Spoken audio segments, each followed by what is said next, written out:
A pesquisa e dados do Boletim Epidemiológico do Brasil em outros países apontam maior letalidade do coronavírus entre os homens. No estado de São Paulo, 58% dos óbitos são do sexo masculino, o que representa uma taxa de letalidade de 5,8%, enquanto entre as mulheres a taxa é de 3,8%. Para falar sobre esse assunto e sobre outras questões da saúde masculina, estou recebendo o médico Renato Falsi Júnior. Ele é urologista no Hospital das Clínicas da Faculdade de Medicina da USP e membro do comitê científico do Instituto Lado a Lado. Seja bem-vindo, doutor. Bom dia, obrigado pelo convite. Bom dia a todos os ouvintes. Muito obrigado. Também para participar dessa entrevista, nós estamos com o nosso repórter Marcelo Matos. Bom dia, Marcelo. Bom dia, Eric. Bom dia, ao doutor Renato Falsi. Muito obrigado por nos atender e bom dia ao nosso público, os nossos internautas que sempre nos acompanham aqui no Redação Unasp Online. Agora, doutor, para a gente começar a entrevista, a gente mostrou essa pesquisa que fala sobre a letalidade das doenças que acabam afetando o homem na questão coronavírus. O que essas pesquisas têm para dizer para a gente até esse momento, com esses números que foram apresentados para a gente? Olha, eu acho que a gente tem que começar, tudo que a gente falar sobre Covid, né, sobre esse vírus, a gente tem que olhar com muita prudência, porque é uma doença nova e os dados são bastante recentes, né? Esses números que você apontou aí, eles são verdadeiros, né? Aparentemente existe uma letalidade um pouco mais alta nos homens, porém a gente tem que tentar isolar quais são os fatores potenciais fatores de confusão. Para isso, a gente teria que tirar as informações, né, tentar isolar, existem métodos estatísticos para isso, que futuramente serão aplicados nesses grupos, né, que é isolar por fatores de risco, porque a gente sabe também que os homens têm outras doenças que aumentam a mortalidade em relação ao Covid, né, a Covid. Por exemplo, tem mais índice de obesidade, mais índice de tabagismo, mais índice de doença cardiovascular pelo próprio fato de ser homem, né. Então, é um dado que apareceu, é um dado que... mas, aparentemente, ele deve ser olhado, pelo menos inicialmente, com prudência, porque a gente precisa estratificar esses fatores de risco para poder dizer que o fato de ser do sexo masculino realmente represente o maior risco de óbito caso venha contrair a Covid. Então, doutor, esses são os fatores, essas doenças... as quais o senhor citou agora há pouco, esses fatores que influenciam nessa maior letalidade entre os homens? O que acontece? Vamos tentar olhar bem de longe, assim, né, para ter uma visão bem ampla em relação à Covid. Para a imensa maioria das pessoas, é uma doença com sintomas leves, felizmente, tá certo? A gente está falando uma mortalidade, e isso, quando a gente fala isso não significa nenhum desprezo pelas pessoas que estão em situação grave, que estão morrendo por essa doença, né? Mas, para a imensa maioria, cerca de 95%, são sintomas leves. Existem, inclusive, pessoas que são aparentemente imunes a essa doença. Como é que a gente percebe isso? Existem casais que um dos cônjuges contrai a doença, ou o homem ou a mulher, e o outro cônjuge, apesar de dormir junto, ter uma vida íntima bastante próxima, não pega a doença, ou nem manifesta sintoma, nem chega a fazer exame positivo. Então, existem dúvidas, sendo cada vez mais, junto com as respostas, aparecem as dúvidas também. Quanto aos homens, o que a gente sabe que é fator de risco para ter uma forma mais grave? Obesidade, idade e doenças pulmonares ou cardíacas pré-existentes, né? Para a doença cardiovascular e também na questão obesidade, os homens, de regra, já têm uma incidência maior. Pela própria ação hormonal do homem, a testosterona predispõe a ter um número maior de doenças cardiovasculares. Ou seja, ser homem tem um risco mais alto de ter infarto, né, e ter aterosclerose.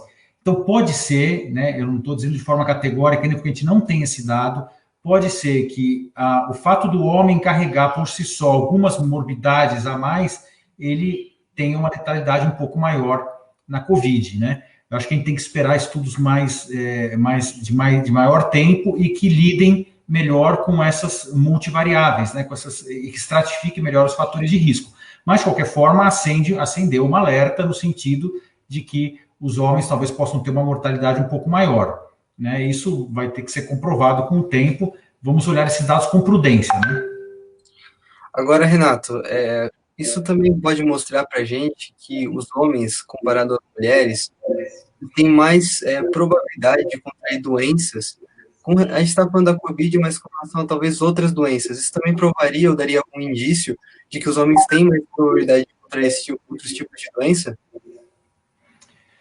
Sim, para muitas doenças, ser homem é um fator de risco, né? Assim como para outras, ser mulher também é. O que a gente usa muito em medicina, né? Quando a gente estratifica grupos em relação à etnia, em relação ao sexo, né? Em relação à região de origem, em relação a comportamentos, a gente tem visa, né? Tem como objetivo estratificar as doenças de risco. Então, por exemplo, os homens são mais suscetíveis à doença cardiovascular, né? São doenças que aparecem no homem e na mulher, mas também ela aparece com uma maior incidência e letalidade nos homens. Existem doenças que são específicas do sexo, por exemplo, câncer de próstata. Só o homem tem câncer de próstata, porque a mulher não tem próstata. Da mesma forma, só a mulher tem câncer de útero, por exemplo, que é um órgão particular da mulher. Outras doenças, por exemplo, como câncer de mama, o câncer de mama existe em ambos os sexos, porém, numa incidência muito, muito, muito menor no homem, porque o homem não sofre a hipertrofia que as mamas sofrem decorrente do hormônio na mulher. Já outras doenças, elas têm relação, por exemplo, com a etnia. Então, quem tinha origem no Mediterrâneo tem aquela anemia do Mediterrâneo, que é uma doença que é mais frequente nos povos que vieram da Itália, Espanha, né, um pedacinho de Portugal. A hipertensão, ela pode assumir uma forma um pouco mais grave na população de origem africana. O câncer de próstata pode ter uma forma mais agressiva na população de origem africana, o câncer de estômago no japonês, e assim, de acordo com a região de origem, com a etnia, com o sexo, existem doenças que estão ligadas mais a determinados grupos, né? Muito bem, doutor, o senhor citou aí duas doenças cardiovasculares e também tem uma outra agora que eu não me recordo, mas quais outras doenças podem ser um fator de risco maior para os homens pela infecção da Covid? Quais são as outras doenças que podem tornar ainda mais sério o problema dos homens com a Covid? Especificamente, tanto o que é sabido que é fator de risco para ter uma forma grave da Covid, né, que é isso que preocupa todo mundo, porque a forma leve passa como uma gripe e às vezes nem muitos sintomas aparecem, são as tais doenças de base, né, que são as doenças pré-existentes. E basicamente a doença pulmonar, cardiovascular e obesidade. Esses são os três fatores principais conhecidos para desenvolver uma forma mais grave da Covid. Agora, sempre tem uma exceção, e sempre tem gente jovem, gente com atleta, magro, que pode ter forma grave. A gente está lidando com um espectro, uma doença viral, né, que ela tem um espectro enorme de atuação, né? Felizmente, então a gente tem que pensar um pouco assim em termos de maioria para ter as políticas e as condutas médicas como um todo. Agora, assim, tirando a questão da Covid, porque a Covid logo, logo, se Deus quiser, passa e a gente continua aqui, né? Quando a gente fala em saúde masculina, né, que é um tema que vem consequente disso, a gente basicamente pensa quase como um reflexo na questão da próstata. Por quê? Porque é uma glândula que só é presente no sexo masculino e que a partir de uma determinada idade, em torno de 40, 50 anos, ela começa a crescer e para um número de pessoas ela fica suscetível ao câncer. E são duas doenças que são bastante específicas do homem, né? Então, quando a gente fala de saúde do homem, independente de Covid ou não Covid, a gente sempre pensa muito na questão da próstata, né? Porque é específico do homem, né? Agora, doutora, a gente fugindo um pouco desse assunto que fala sobre o coronavírus, para a gente entender um pouquinho mais sobre as doenças que afetam os homens, quais são as mais comuns que a gente pode encontrar? Então, as mais comuns, hoje, depende da faixa etária, né? Pensando no homem como um todo, a gente vai ter especificamente no homem a próstata, porque ela é específico e hoje, com um aumento da expectativa de vida, ela tem tempo de desenvolver tanto o crescimento benigno, que dificulta para urinar, quanto o crescimento, o surgimento de focos malignos, que é o câncer da próstata. É o segundo tumor mais frequente no homem. Então, falou em homem, principalmente depois dos 40 anos, estamos pensando em próstata. Paralelamente a isso, né, não só para o homem, mas principalmente para o homem, porque é mais frequente, mas também para todo para todo mundo, a questão das doenças cardiovasculares, né, e prevenções gerais de outros tumores. A gente sabe também que o tumor de intestino também é uma doença importante, e hoje já existe recomendação, tanto da Sociedade Europeia quanto americana, de fazer uma colonoscopia a partir dos 45 ou 50 anos para praticamente todo mundo, né? Então, a gente tem que...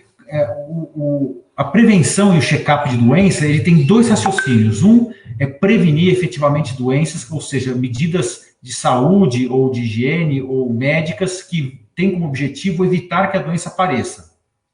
Isso a gente conhece para o diabetes, a gente consegue, mantendo-se num peso adequado, com uma dieta adequada, a gente previne o aparecimento do diabetes, da hipertensão, da doença cardiovascular. E doenças que a gente consegue fazer diagnóstico precoce, como, por exemplo, o câncer da próstata. O ato de ir ao médico fazer o check-up anual da próstata, por exemplo, no urologista, não impede que o câncer apareça. Porém, caso ele apareça, permite que o diagnóstico seja precoce e o tratamento mais eficiente com menos sequela. Então, são dois racionais diferentes que têm o mesmo final comum, né, que é evitar que o paciente se prejudique com a doença. Doutor Renato, nós sabemos que as pessoas, em geral, elas procuram um médico quando já é tarde demais, quando o problema já se tornou grave. Como é que é essa relação do médico com os homens? Muito interessante a De pergunta. fato, Então, eles procuram tarde, realmente, e aí quando as coisas já estão bem complicadas? olha, tarde não sei se seria o termo mais adequado, mas o fato é que os homens procuram menos o médico do que as mulheres. A gente tem algumas estimativas que para cada homem que procura o médico para fazer um check-up, 6 mulheres fazem a mesma coisa, né? Então a gente está perdendo para a mulher uma proporção de 1 para 6, né? É quase o jogo do Brasil com a Alemanha, né? E então, o que acontece? Eu acho que é pela própria natureza, né, da mulher que está ligada à maternidade, que tem o hábito de cuidar naturalmente, e o homem mais o hábito, entre aspas, aí, de provedor, o homem demora um pouco mais para aceitar a questão de ir ao médico, fazer um check-up ou ir atrás da sua doença, meio que se expor, entre aspas, como fraqueza, assim. Então, de qualquer forma, é uma coisa que está mudando bastante, porque já faz alguns anos que a mídia tem atuado positivamente no sentido de esclarecer bastante essas pessoas, né? E esse é um dos grandes trabalhos do Instituto lá, no qual a gente aí, voluntariamente colabora, né? De levar esse conhecimento aos homens. Então, hoje, cada vez mais frequente, os homens procuram a consulta médica para fazer check-up ou precocemente diagnosticar problemas. Mas ainda a gente perde para a mulher. A gente tem que fazer um meia-culpa aqui e usar, nesse aspecto, as mulheres para nosso exemplo também. Agora, doutor, a área da urologia, ela não só fala sobre o aparelho reprodutor masculino, mas é especialista do médico que vai além dessas coisas. E a gente queria explicar um pouquinho mais para os nossos internautas, um pouco mais sobre a área e quais são os campos de atuação que você pode se especializar dentro dessa área e nos quais que você mesmo trabalha no dia a dia. Perfeito. A urologia é uma especialidade bastante ampla, né? E essa eu acho que é uma beleza, talvez foi um dos motivos que me motivou a escolhê-la. Então, ela lida com todo o trato urinário. O que é o trato urinário? Rins, ureteres, bexiga, e tem uma glândula que fica colada no rim, que a gente cuida também, que chama adrenal, né? Então, todo o trato urinário é cuidado pelo urologista. Isso é comum aos homens e às mulheres. Então, cálculo nos rins, incontinência urinária, infecção urinária, tumores do rim, do ureter, da bexiga, são tratados pelo urologista, e isso são doenças comuns a ambos os sexos. E o urologista também cuida do aparelho reprodutor masculino, à semelhança do que o ginecologista faz com o aparelho reprodutor feminino. Então, o que é o aparelho reprodutor masculino? É o pênis, próstata, testículos, vesículas seminais, epidídimos, e aí a gente cuida de todos esse aspecto. Esse aspecto é restrito aos homens.